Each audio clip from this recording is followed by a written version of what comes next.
নমস্কাৰ মোৰ অন্য এটি ভিডিঅ'লৈ আপোনালোকক সকলোকে স্বাগতম জনাইছোঁ। আজি মই এটা নতুন ৰেচিপি বনাম। নতুন মানে আমি আগতে খাইছোঁ, তথাপিতো মই বোলো এইটো আপোনালোকৰ লগত শ্বেয়াৰ কৰোঁ বুলি এয়া লেগ পিচ লৈছোঁ 4টা।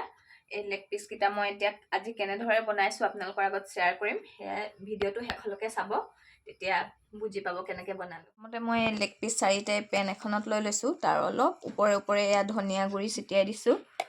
ইমান বেছি দিব নালাগে। তাৰপিছত অকণমান দিছোঁ জিৰা গুড়ি, অকণমান দিছোঁ ওপৰে ওপৰে আপোনাৰ দেখিছে জলকীয়া গুড়ি, তাৰপিছতে দিছোঁ এয়া হালধি, অলপমান দি দিছোঁ ইয়াতে মিঠাতেল, এয়া অলপ দিছোঁ নিমখ। এতিয়া এইখিনি ভালদৰে এয়া মই গোটেইখিনি মিক্স হোৱাকৈ সানি ল'ম। সানি মেলি এয়া মোৰ সানা হৈ গৈছে।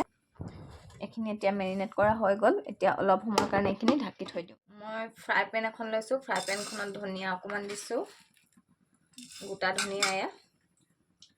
তাৰপিছতে ইয়াত দিছোঁ জিৰা অকণমান, তাৰপিছতে এয়া দিছোঁ জালুক অকণমান। এইখিনি অকণমান ৰঙচুৱাকৈ ভাজিবলৈ দিব, কিন্তু বেছি ৰঙা হ'বলৈ নালাগে, অলপ অলপ ৰঙচুৱা ভাৱ হ'লে ভাল হয়।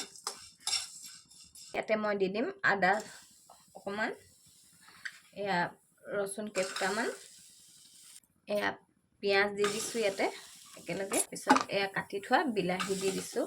বিলাহী দি আপোনালোকে অলপ দেৰি এনেকৈ লৰাই ল'ব গোটেইখিনি, তেতিয়া একেলগে মানে এটা ধুনীয়া গোন্ধ ওলাব। 2-3 মিনিটমান এনেকৈ ফ্ৰাই কৰি লোৱাৰ পিছতে মিক্সাৰ জাৰ এটাতে এইখিনি চব পেষ্ট এটা বনাই ল'ম ধুনীয়াকৈ। এইখিনি হৈ গৈছে অলৰেডি, এইখিনি হৈ গৈছে। এতিয়া এই মিক্সিৰ জাৰ এটাত লৈ লৈ এইখিনি পেষ্ট এটা বনাই ল'ম। এয়া ধুনীয়াকৈ পেষ্ট এটা বনাই লোৱা হ'ল। এতিয়া কেনেকৈ বনাওঁ চাই থাকক। সেইখনতে তেল অলপ লৈ লৈছোঁ। তেল অকণমান সৰহকৈ দিব লাগিব, কাৰণ লেগ পিচকেইটা ভালদৰে সিজিবলৈ কাৰণে।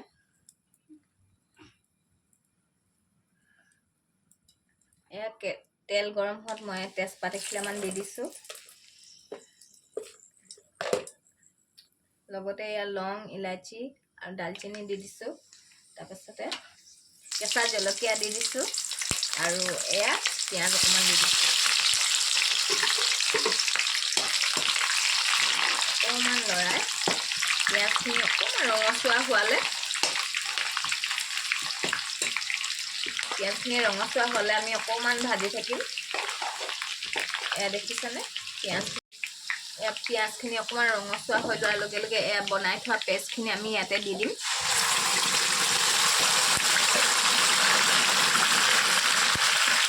তাৰপিছতে ভালদৰে এনেকৈ আমি আকৌ অলপ দেৰিমান লৰাই থাকিম।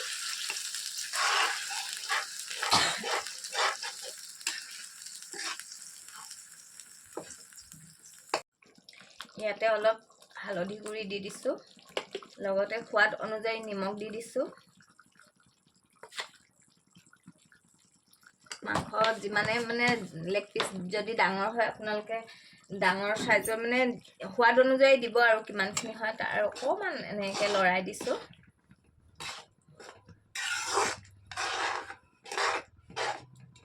লেগ পিচকেইটা মেৰিনেট কৰি থাকোঁতে মই অকণমান জলকীয়া গুড়ি দিছিলোঁ। এতিয়া মই ইয়াতে কাশ্মীৰী মিৰ্চি অকণমান দি দিছোঁ। তাৰপিছতে আকৌ এয়া ভালদৰে লৰাই দিব।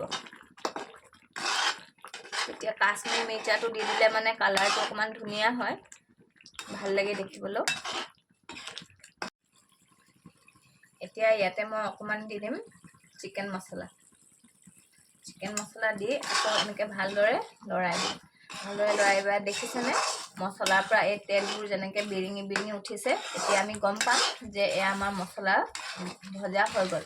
কাৰণ যেতিয়ালৈকে আপোনালোকে দেখিব যে এয়া ফাটফুট ফাটফুট ফুটি থকা দেখিছেনে, এইবোৰ মানে তেল বিৰিঙিছে, তেতিয়া আমি গম পাম যে আমাৰ মছলাখিনি ইয়াতে সম্পূৰ্ণ ভজা হৈ গৈছে। এই সম্পূৰ্ণ যেতিয়া মছলা ভজা হৈ গ'ল, এতিয়া আমি ইয়াতে এপিচ এপিচকৈ এয়া লেগ পিচখিনি মেৰিনেট কৰি থোৱা লেগ পিচখিনি ইয়াতে দি দিম।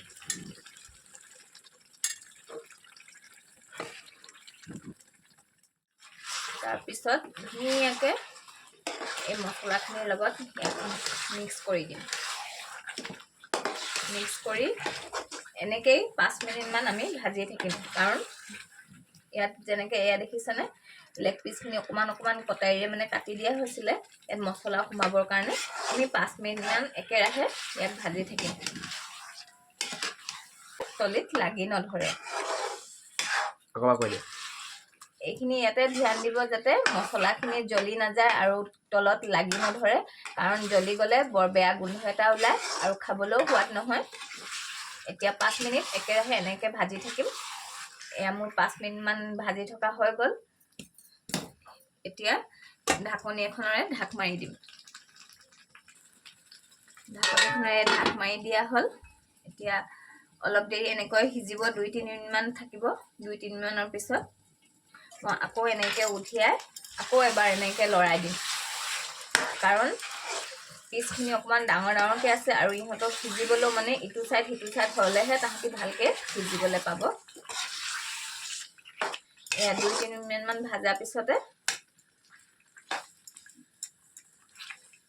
মছলাখিনি অকণমান এয়া ওপৰলৈ দি ভাপত সিজাৰ নিচিনা মছলাখিনিতে সিজিব। মই আকৌ ঢাকনখন মাৰি দিছোঁ। আমি 15-20 মিনিটমান সিজোৱাৰ পিছত এয়া ঢাকনিখন উলিয়াই দিছোঁ। এয়া চব ধুনীয়াকৈ সিজি আছে, অকণমানো তলত লাগি ধৰা নাই। এইবোৰ এয়া সিজিছে আৰু মানে 80% হৈছেগৈ আৰু ধুনীয়া। এতিয়া ইয়াৰ ওপৰৰ পৰা অকণমান জালুকৰ গুড়ি এনেকৈ ছটিয়াই দিব। এইটো আপোনালোকৰ কথা, যোনে জালুক খাই ভাল পায় মানে অকণমান দি দিলে গোন্ধটো ধুনীয়া হৈ আহে। আৰু অকণমান দেৰি এনেকৈ জালুক দিয়াৰ পিছত লৰাই ইয়াতে অকণমান এতিয়া আমি এই গ্ৰেভিখিনি অকণমান বেছি হাৰ্ড হৈ আছে, অকণমান পনীয়া হ'বলৈ অকণমান গৰম পানী ঢালিম। আৰু মন কৰিব সদায় এনেকৈ মাংস বনালে, মাংসই হওক বা যিকোনো শাক চব্জিয়ে হওক বনালে সদায় গৰম পানী দিব লাগে, কাৰণ কেলৈ গৰম পানীয়ে এটা এক্সট্ৰা সোৱাদ আনে। আৰু অকণমান এয়া গৰম পানী দিলোঁ, গৰম পানী দি আকৌ মই এনেকৈ ধুনীয়াকৈ লৰাই দিছোঁ।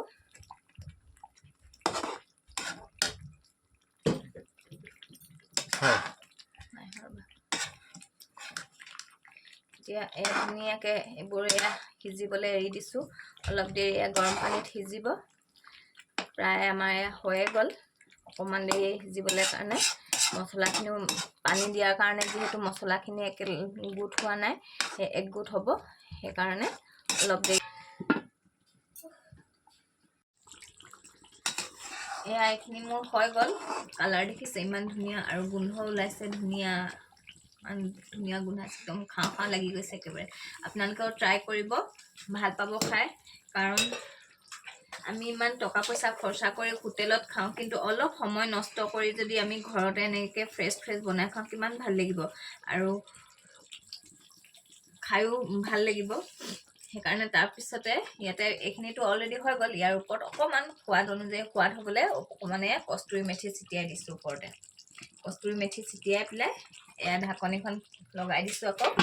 এইখিনি হৈ গ'ল। এফালে গেছ অফ কৰি দিলোঁ। এয়া মোৰ চিকেন গ্ৰেভি হৈ গ'ল, ৰেডি হৈ গ'ল। কালাৰ চব ইমান ধুনীয়া কালাৰ। আপোনালোকে নিশ্চয় এবাৰ ট্ৰাই কৰিব খাবলৈ। আৰু যদি ভিডিঅ'টো আপোনালোকে চাই ভাল পাইছে, লাইক কৰিব, ছাবস্ক্ৰাইব কৰিব আৰু কমেণ্ট কৰি দিব।